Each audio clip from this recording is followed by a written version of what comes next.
After Britain voted to leave the European Union, Brussels fears other members, such as the Netherlands, could leave the bloc. Netherlands under pressure that might lead them to leave the European Union. For decades, the Netherlands has been seen as one of the most reliable and loyal members of the European project, a founding nation that helped shape the very idea of integration. But in recent months, the political mood in The Hague has shifted in a way that has alarmed Brussels. At the heart of the dispute is migration and asylum policy, yet underneath that issue lies a bigger question. Who really controls the Netherlands, the Dutch Parliament, or the European Union? The new coalition government, formed after months of negotiation, is under enormous pressure to show that it can deliver results on migration.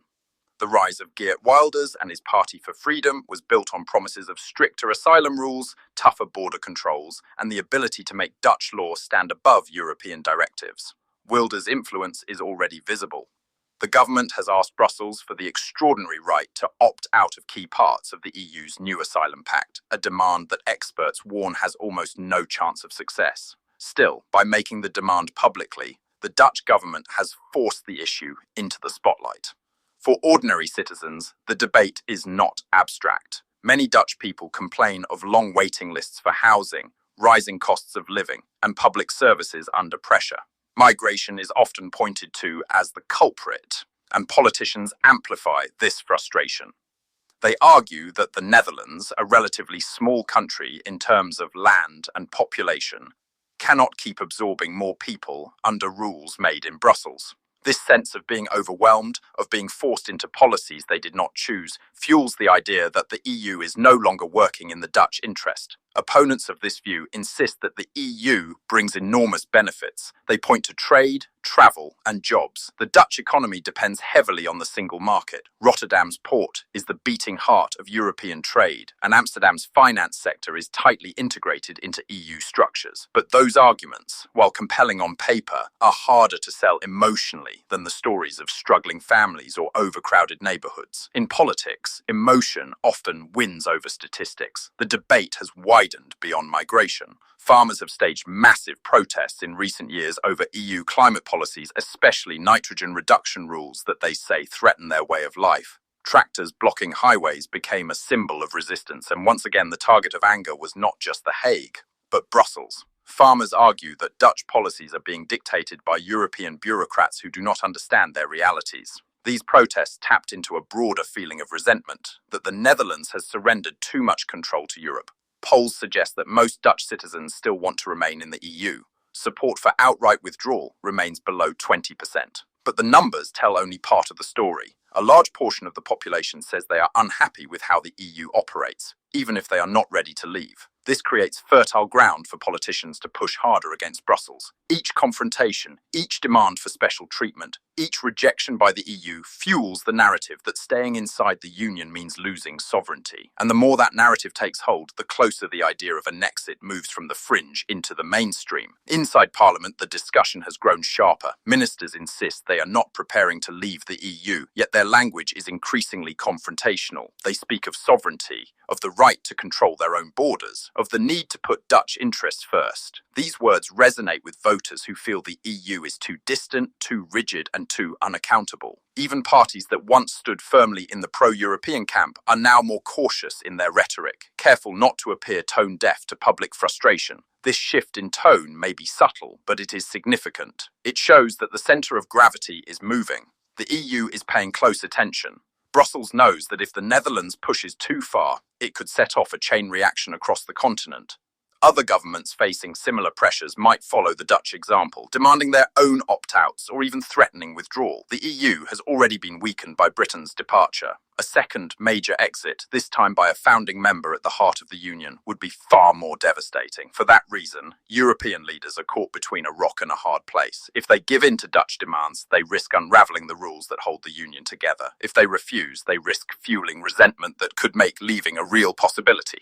The Dutch government's move is risky. Legally, getting an opt-out from EU treaties is almost impossible without unanimous agreement from all 27 member states. Politically, however, the demand plays well at home. It shows voters that their leaders are willing to stand up to Brussels, even if the chances of success are slim. In this sense, The fight may not be about winning concessions so much as proving loyalty to Dutch voters, but such tactics come at a cost. They raise expectations among the public, and if those expectations are not met, pressure to go further can build quickly. What makes this moment different from the past is the global climate.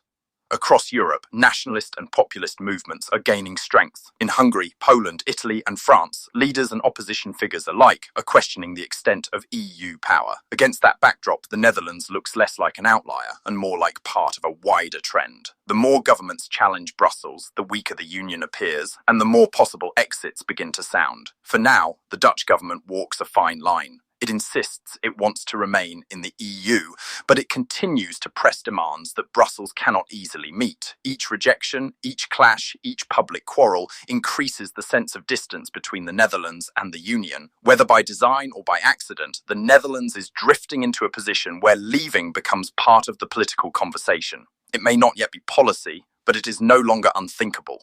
If the Netherlands were to seriously move toward leaving the European Union, the consequences would be immense. Economically, it would shake the foundations of the single market. Rotterdam is Europe's busiest port, and Amsterdam is a financial hub. A Dutch exit would not just affect the Netherlands, it would ripple through Germany, Belgium, France, and beyond. Supply chains would be disrupted, trade would face new barriers, and the Eurozone itself could come under strain.